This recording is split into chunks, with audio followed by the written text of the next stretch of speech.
Tatayon nga muling usap-usapan ng posibilidad na pag-aresto dahil may posibilidad na meron ng arrest warrant laban kay Vice President Sara matapos ngang umusad ang kasong kriminal na inihain ng NBI sa Department of Justice. Kabilang nga sa reklamo ang umano'y grave threats at inciting to sedition kaugnay ng mga pahayag ni Vice President Sara laban kay Mr. President, First Lady Liza at Martin Romualdez. Ayon nga sa Department of Justice, hiwalay ang criminal proceedings sa impeachment case at layunin nitong matukoy kung may posibleng pananagutang kriminal si Vice President Sara sa ilalim na umiiral na batas. Pero kung pag-uusapan natin ang batas hindi po pwedeng maaresto si Vice President Sara. Dahil nga presently, she is under the process of impeachment. Siguro hindi kaya. Hindi kayang patunayan ng prosecution team na mapatunayan na nagnakaw si VP Sara. Kaya ngayon sa Department of Justice, dinala at malamang ay doon kakasuhan. Talaga namang nangangamoy defeat na ang impeachment trial. Dahil sa dinami-dami ng araw na lumipas, bokya pa rin ang prosecution team. At heto pa, ang pastor na si Benny Abante abay may hatol na kay VP Sara. Guilty daw. At lalo daw bumababa ang ratings ni VP Sara. Abay mukhang sa ibang planeta yata nakatira itong si tandang pastor. Panoorin natin ang video. No, usong-uso na ang fake news ngayon. Usong-uso na ang fake news ngayon. Ako naniniwala ako na the Vice President is not as popular as before. Naniniwala ako na nakita na ng taong bayan ang nangyayari. Talaga? And I think that they are deciding. They are actually looking now for evidence. Wala nga ebidensya. Yung survey na nakalagay, Patawa tong more tanda. than 50% ng taong bayan tumitingin na, ano ba talaga ebidensya? Wala. Palagay ko, nabawasan na ang rating ng ating Vice President. Palagay mo yan. Dapat tinan niya na maigi.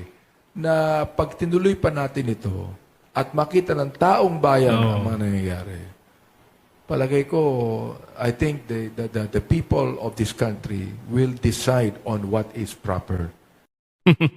Sabi niya, kapag daw tinuloy ang impeachment ay makikita daw ng taong bayan kung ano daw yung katotohanan. Ay Diyos ko po, saan ba pinanganak ito at saan ba naninirahan itong si Benny Abante? Nakikita nga ngayon ng taong bayan sa nangyayaring impeachment trial, ay wala pang napapatunayan ng prosecution team at mismong mga witness na nila ang nagsasabi na hindi nangupit si VP Sara mula sa pondo ng confidential funds. Ituloy pa natin. And what is right. Tama ba yung 85% of Filipinos want the trial to proceed? Oo. Parang ganun Oo. They want the trial to proceed. Ayan na nga, di ba? 57% of them Napapahiya would kayo. like to see the evidence. Which is okay. Sa akin, sinasabi ko, sana hindi maging exercise of politics ito. Dapat ito, makita na ng taong bayan, makita na impeachment court mismo. Itong ebidensya, Wala ito, nga. nakalatag sa inyo. Oo. Na huwag sanang magkaroon ng blinders o Wow. na tinatawag nating political cataract. Ay, Ang katarak. ang mga senator judges tungkol dyan. Ikaw may Na hindi katarata. nila makita ang pieces of evidence na ipinesent. Wala naman talaga eh. Oo. Ano yung, may survey kayo sa distrito niyo kung ano yung pagtingin ng mga tao, ordinary Filipino sa district niyo? Yung alin nyo yan? Ano yung tingin ng mga taga-distrito niyo na sa impeachment? Well, sa akin distrito naman, pag ako nagsasalita, talaga sinasabi ko yun. I was just talking to about 1,000 of them the other day. At sinabi ko talaga na ako, iniimbestigahan namin ito sapagkat naniniwala ako na merong violation ang Vice President. Wala nga eh. Sa mga bagay na ito. Ako, hindi ko tinatanong kung DDS ka o hindi ka DDS. Pero kinakailangan, makita ng taong bayan ang katotohanan. Ayun nga. The truth, Wala. yan ang hinahanap nila ngayon, ang katotohanan. Walang Sa mga bagay na mapatunayan. ito. Hindi na, this is no longer personality. Katotohanan na ito eh. Oo, yun talaga. Para magkaroon na ng closure. Eka nga, no? at magkaroon ng pagbabago sa ating bayan. Wow. Kailangan natin makita yan. Kailangan daw makita. Kailangan daw ng pagbabago sa ating bayan. Bakit, Benny Abante? Sa Marcos administration ba? Wala ka bang nakikitang pagbabago? Well, tama din naman doon si Benny Abante.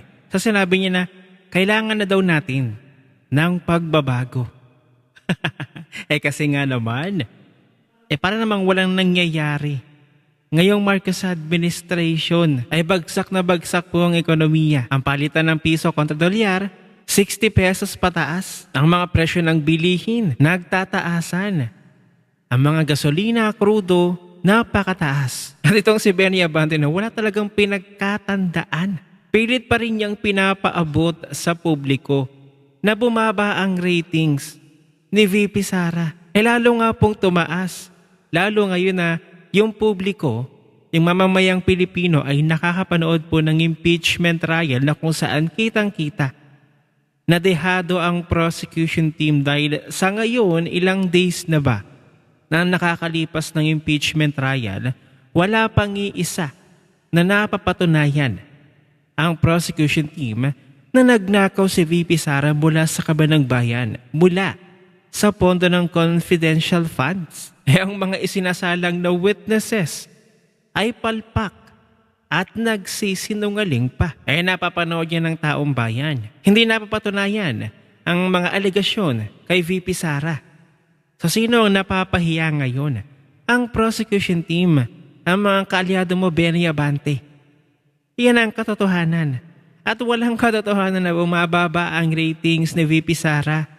Si Mr. President pa nga, naging negative pa ang rating. Tapos sasabihin mo, Benny Abante, talamak ngayon ng fake news. Kanino kaya nang gagaling? Talaga ito si Benny Abante. Matanda na, wala pang pinagkatandaan. Kaya taking manonood, kung sakaling arestuhin nila, biglaan si Vice President Sara, ay papayag ba kayo?